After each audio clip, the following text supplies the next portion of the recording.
السلام عليكم ورحمة الله. معكم يوسف جدو وفيديو جديد. ازيكم عاملين؟ يا رب تكونوا بخير. قبل ما نبدأ الفيديو صلي على النبي، لي دعوة حلوة من قلبك، انزل اكتب لي كومنت شجعني ويدعمني ويحفزني ويخليني اعمل فيديوهات اكتر واكتر.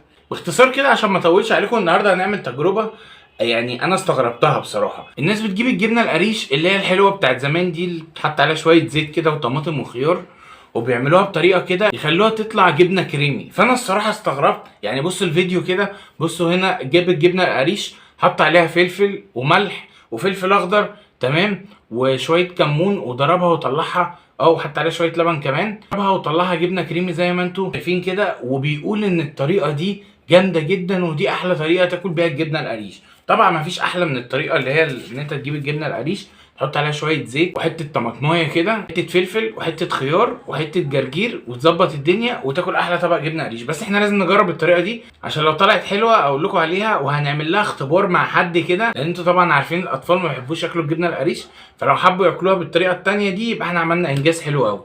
المهم هنجيب الخراط هنجيب الخلاط بتاعنا، تمام، هو مش بتاعنا قوي يعني، احنا سالفينه. وهنجيب حته جبنه قريش، والله العظيم صارفين ومكلفين. ام مالك جايبه لنا حته جبنه قريش ب 20 جنيه.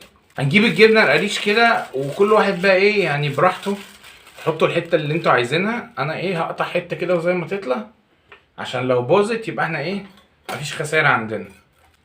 بس احنا هنقطع حته كده وزي ما تطلع.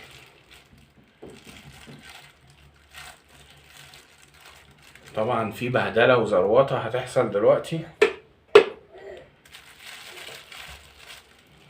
ناخد حته كمان. بصوا كده حطينا حته جبنه قريش هنا، تمام. وبعدين بقى ايه المفروض نحط فلفل اخضر، وهنا نضفت قرن الفلفل، هو الصراحه مش انا اللي نضفته، هنحطه كده مع الجبنه. وبعدين المفروض هنحط شويه ملح وشويه فلفل اسمر وشويه كمون، رشه ملح كده بسيطه، يعني بالويم كده، ما تقوليش قد ايه يعني، انا مش عارف هي قد ايه. ورشه فلفل اسمر برضو يعني معلقه كده. ونحط كمان ايه رشه كمون، ممكن نزود الكمون شويه بقى عشان ايه يديها طعم حلو كده. ونحط بقى كده ايه لبن، بس ما نكترش يعني، ايه احنا هنحط الاول شويه كده وبعدين نضرب ونشوف القوام هيطلع ازاي، لان انا عايز القوام بتاعها يطلع كريمي، لان شفت ناس عاملينها طلعت خفيفه قوي معاهم. طب هنزود لها كده ايه بق لبن كده صغير عشان خاطر ايه الدنيا مش ماشيه، ونديها ضربه تاني.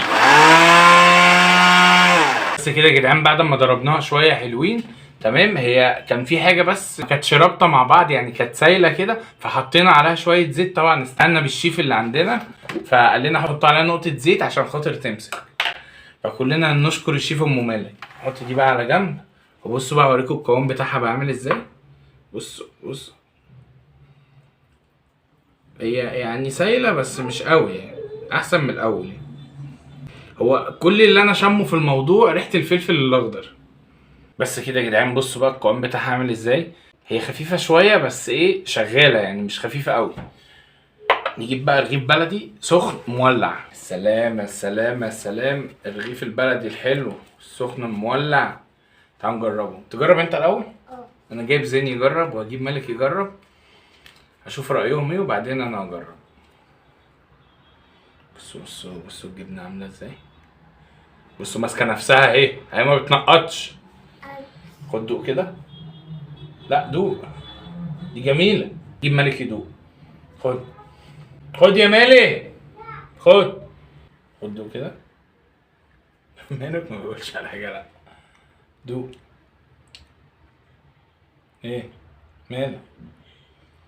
عامل زي الطحينة.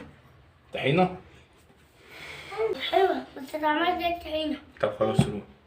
مالك بيقول لي عامله شبه الطحينه، فمش عارف القصه دي. طب ما تدوق انت كده بالله عليكي، يعني طباخ العسل لازم يدوق. انا اصلا بحب القريش عادي. ايه رايك؟ حلوه والله جميله، بس هي فيها سنه مزازه. يعني ايه مزازه؟ من الفلفل ولا جامد؟ لا. طب ادوق انا بقى. مزازه الجبنه نفسها.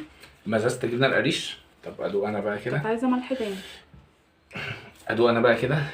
انا هنا انا اللي حاطط الخطه، انا اللي اقول يلا. يلا ندوق. بسم الله. خد واحده كمان كده عشان عايز اجيب لكم، هي في حاجه نفس الطعم بالظبط. بسم الله. بصوا هو طعمها بالظبط بقى عامل شبه الجبنه الفيتا اللي هي بطعم الفلفل. الصراحه عجبتني، جربوها واكتبوا لي رايكم تحت في الكومنتات. احب التجارب الناجحه، لو لقيتوا اي تجربه كده نجحت او ما نجحتش اعملوا لي منشن عليها، واشوفكم في تجربه جديده. سلام.